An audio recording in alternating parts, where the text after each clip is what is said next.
السلام علیکم دوستو، ویڈیو پسند آئے تو مزید ویڈیوز کے لیے ہمارے چینل کو ضرور سبسکرائب کیجیے گا، شکریہ۔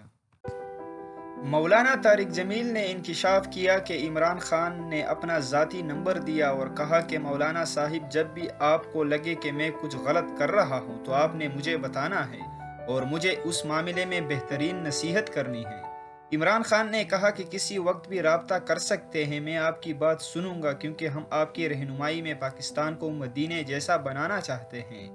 مقامی نیوز ویب سائٹ کے مطابق مولانا طارق جمیل نے کسی دباؤ میں آ کر عمران خان کے حق میں بیان دینے کی تردید کرتے ہوئے کہا کہ وہ بیان میرا ذاتی تھا، مجھے محسوس ہوا کہ یہ شخص پاکستان کے لیے کچھ کرے گا کیونکہ اس کی نیت صاف ہے۔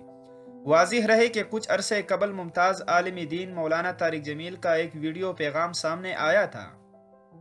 جس میں انہوں نے وزیراعظم عمران خان کی تعریف کی تھی اور پاکستانی عوام سے پاکستانی کو فلاحی ریاست جیسا بنانے کے لیے پاکستانی عوام سے عمران خان کی مدد کرنے کی اپیل کی تھی۔ انہوں نے کہا تھا کہ جب سے پاکستان وجود میں آیا ہے، اللہ تعالیٰ نے بہت سے لوگوں کو حکومت دی اور انہی لوگوں میں سے عمران خان ہیں۔